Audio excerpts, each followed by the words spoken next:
ಇಂದು ಅರೆ ಅಕ್ಕ ನೀವ್ಯಾಕೆ ಬರಕ್ಕೆ ಹೋದ್ರಿ? ಕರೆದಿದ್ರೆ ನಾನೇ ಬರ್ತಿದ್ದೆ. ನೀವು ಹೋಗಿ ರೆಸ್ಟ್ ತಗೊಳ್ಳಿ. ಪರವಾಗಿಲ್ಲ ಇಂದು, ನನಗೇನೂ ಆಗಿಲ್ಲ. ಸ್ವಲ್ಪ ಹೊತ್ತು ಸುಮ್ಮನೆ ಹಾಗೆ ಮಲಗಿದ್ದೆ ಗೌಡ್ರಿಗೋಸ್ಕರ. ನಾನು ಆರಾಮಾಗೇ ಇದ್ದೀನಿ. ಹೌದೌದು, ನೀವು ಚೆನ್ನಾಗೇ ಇದ್ದೀರಾ. ಇದಕ್ಕಿಂತ ಸಂತೋಷ ಇನ್ನೇನಿದೆ? ಅಕ್ಕ, ನಿಮ್ಗೆ ಅಡುಗೆಗೆ ಮೆಣಸಿನ ಸಾರು ಮಾಡಬೇಕು ಅಂತಿದ್ದೆ, ಅದನ್ನೇ ಮಾಡ್ಲಾ? ಸಾಂಬಾರ್ ವಿಷಯ ಹಾಗಿರ್ಲಿ, ನೀನ್ ಯಾಕೆ ನನಗೆ ಮುಖ ಕೊಡದೆ ದೃಷ್ಟಿ ತಪ್ಪಿಸ್ಕೊಂಡು ಮಾತಾಡ್ತಿದ್ಯಾ?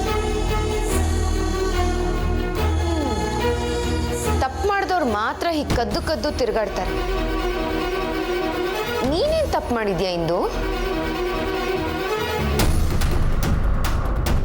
ಅಂದ್ರೆ ಕದ್ದು ಕದ್ದು ಓಡಾಡ್ತಾರಲ್ಲ, ಅದರ ಅರ್ಥ ಅವ್ರ ಒಳಗೆ ಆತ್ಮಸಾಕ್ಷಿ ಗಟ್ಟಿಯಾಗಿದೆ ಅಂತ.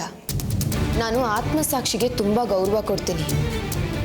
ದಯವಿಟ್ಟು ಆ ಆತ್ಮಸಾಕ್ಷಿ ಇರುವಂಥ ಇಂದುನ ನನ್ನ ಮುಂದೆ ಕರ್ಕೊಂಬಂದು ನಿಲ್ಲಿಸ್ತೀಯಾ?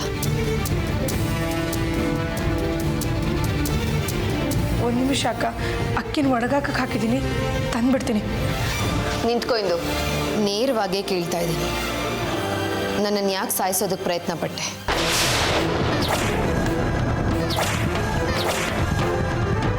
ಹೇಳು, ಯಾಕೆ ನನ್ನ ಬಾವಿಗೆ ತಳ್ದೆ? ಯಾಕೆ ನನ್ನ ಬಾವಿಗೆ ತಳ್ದೆ ಅಂತ ಹೇಳು.